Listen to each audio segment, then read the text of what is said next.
my name is Lula. I am an online English teacher, a recruiter, and a teacher trainer for a few different companies. Today I'm going to start my series of success in the online teaching world. I'm very excited to share this with you. Online teaching has become the best job that I have ever had. It has allowed me time with my friends and my family, time that I never had before, a little bit of financial freedom. Where I'm from, the pay is a lot less, so it has really helped me a lot in all fields. I really love this job and I can recommend it to anybody. There are a few steps and a few procedures to getting started, so today we're going to start with the first one. Ba-ba-ba! This is what you will need. All right, so there are 10 things that I'm going to highlight today in terms of what you really need to get started, what you should consider, things like that before actually starting your journey and becoming an online English teacher. All right, so the first one that I want to mention today is a TEFL or a TESL.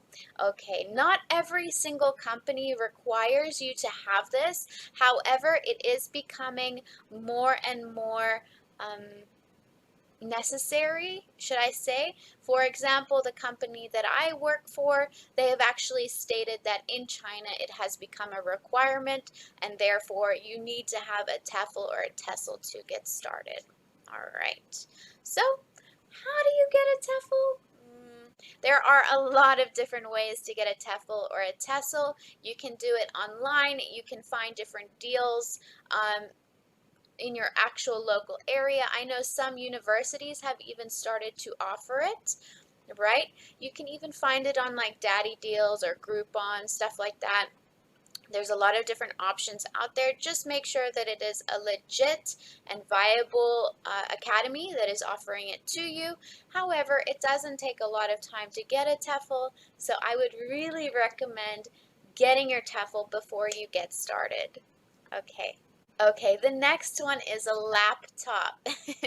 So there are some companies where you can actually just use your cell phone and you can just do free talk on your cell phone. However, most companies require you to have a really good laptop. The reason why they need a really good laptop is often they have their own platforms that you need to use, and you have multiple students in some companies that you're teaching. This calls for a lot of CPU power, and if your computer is not fast enough or powerful enough to actually run these programs, then it could crash in the middle of your class, which is terrible, or it could give you other problems. So please look at getting a really good laptop that will last you a while if you would like to start this journey.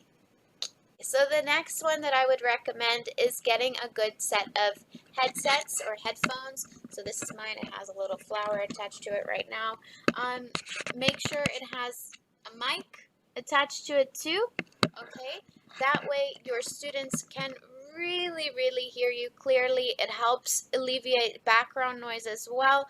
Noise canceling headsets or headphones are highly recommended in this industry. If, for example, you might have children or maybe you live in a little bit of a noisy neighborhood, it will really help to take away that extra background noise that might become an issue for some students and their learning. Okay, so your camera.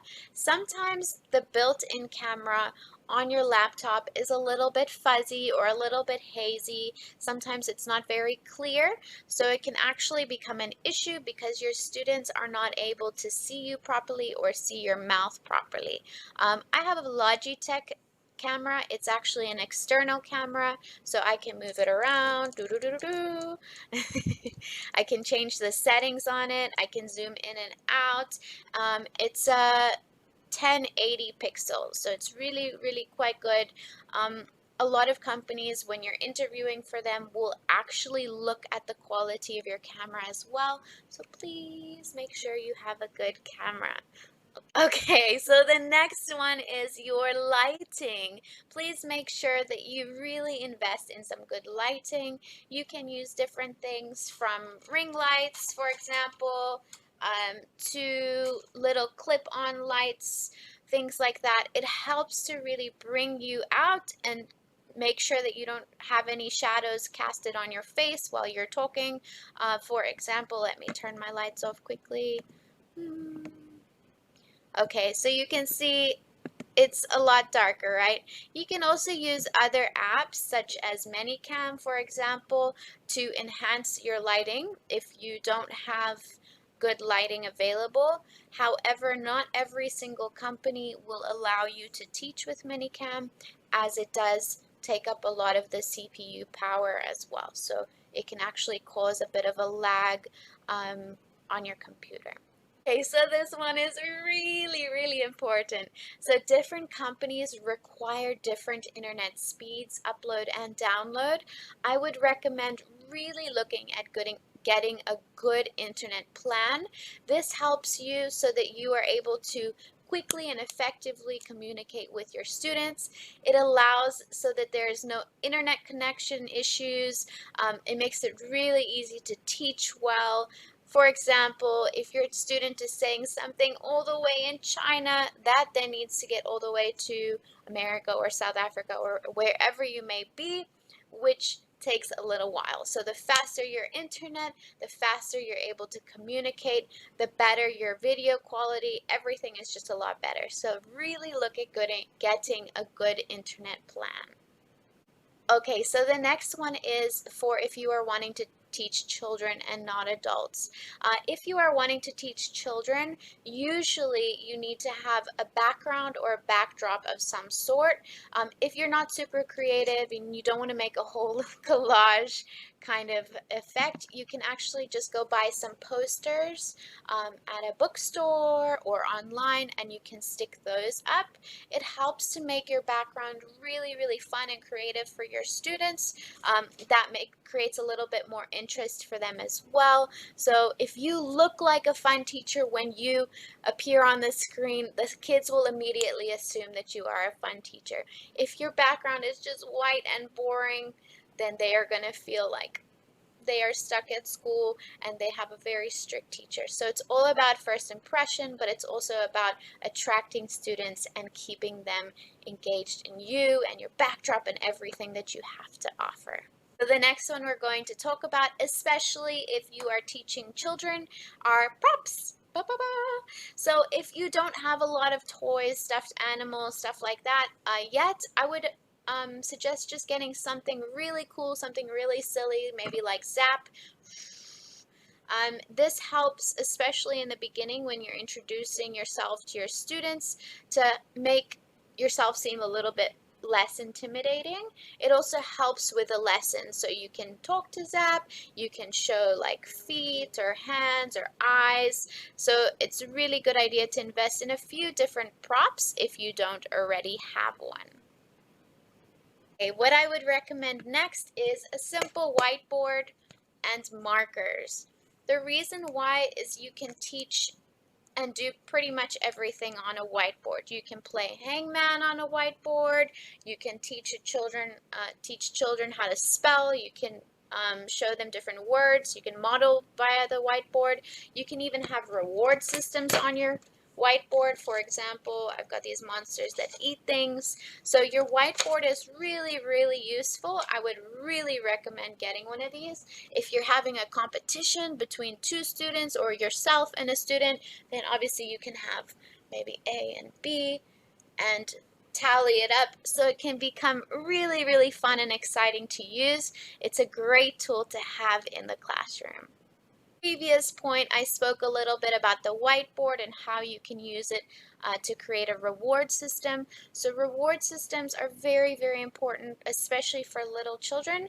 They really love to get rewards of different kinds. So if you don't have a reward system, it's pretty easy to create. You can use a star chart.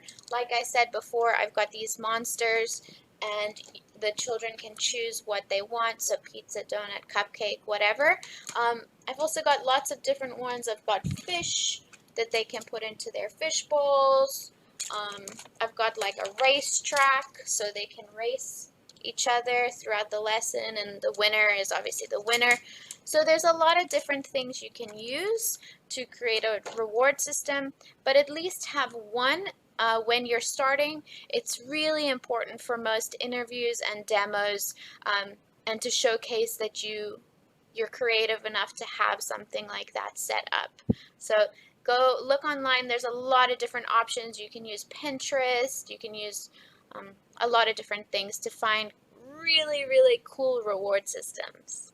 And then the last one that I'm going to mention, especially if you're traveling and teaching, are flashcards. So the most important ones to get are going to be colors, right? Oh, I've got a plus in there, I see. So colors, and then you also want to get A, B, C, D, E, so the alphabet, right? Other props you can make yourself. So maybe you might do farm animals or seasons or the world, something like that during a class. However, if you have the standard, sorry, I don't know why I have this plus.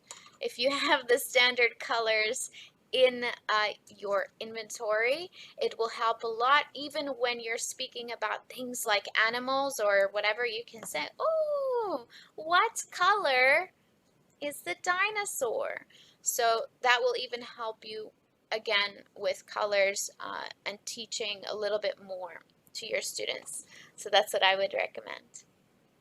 Everyone, thank you so much for listening to me today and listening to part 1 of our series. The next one, we're going to talk about what to consider once you have all of these things. For example, schools, interviews, all that kind of stuff. So if you enjoyed this video, please subscribe below. I will be uploading my next part to the series very, very soon. So stay tuned. I'll see you later.